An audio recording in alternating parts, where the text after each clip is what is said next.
Donc je suis Raphaël Tanguy de l'association L'Heure du Terroir et également éditeur de bandes dessinées sur le thème des contes, légendes, histoires sur la Normandie. Donc on a déjà publié 4 albums des histoires et légendes normandes et là on travaille sur un nouveau projet qui s'appellera Les histoires et légendes du Mont-Saint-Michel. Donc l'album sortira fin mai pour une mise en place sur le site du Mont-Saint-Michel tout l'été. C'est une maison d'édition qui est née il y a 5 ans. Elle est née à la suite de l'organisation du Festival du Livre et de la BD de l'Eure qui se déroulait à Évreux sur les bords de l'Iton. Et donc on travaille avec beaucoup d'auteurs du département, des auteurs d'Évreux, de Normanville, du Neubourg, comme Jean-Marie Cordoba, qui est l'auteur le plus impliqué dans nos projets, puisqu'il dessine, il fait des couleurs, et il fait également la maquette de l'album. Et voilà, c'est mon conseiller technique et professionnel de la BD sur les albums. Moi je fais pas de la BD pour l'argent. Je fais de la BD pour le plaisir. Et ça, c'est ce que je leur dis aussi à mes élèves. Tant que vous n'avez pas compris ça, vous ne ferez pas de la belle BD. Allez, 50 €. Oh bah j'ai travaillé pour 50 €. Non, c'est pas ça la BD.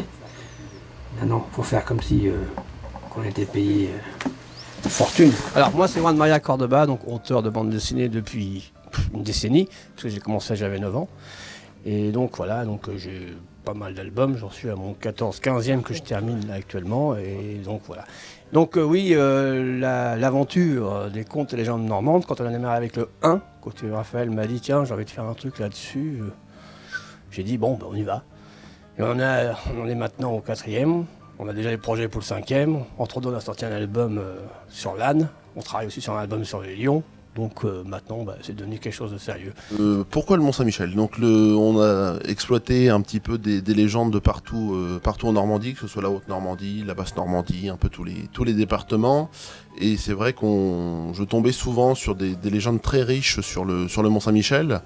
Et plutôt que de les diluer un peu à travers tous les albums, on a eu envie de faire un album un peu vraiment thématique, en se concentrant sur tout ce qui était le Mont-Saint-Michel, aussi dans un but qu'on pensait commercialement intéressant, puisque étant des 2 ou 3 monuments de France les plus visités, on s'est dit que ça pouvait nous permettre une belle exposition, et avec cet argent après de pouvoir développer d'autres projets qu'on a en route et en cours, pour nous faire une exposition médiatique un peu intéressante, et également un volume de vente qui pourrait être bien.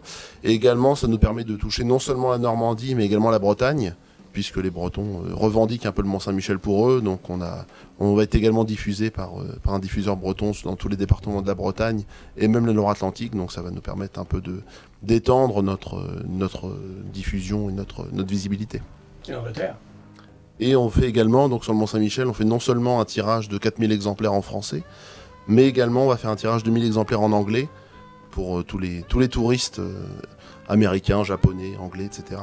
qui viennent au Mont-Saint-Michel. Ils pourront aussi se procurer les albums et découvrir un peu le patrimoine normand et français.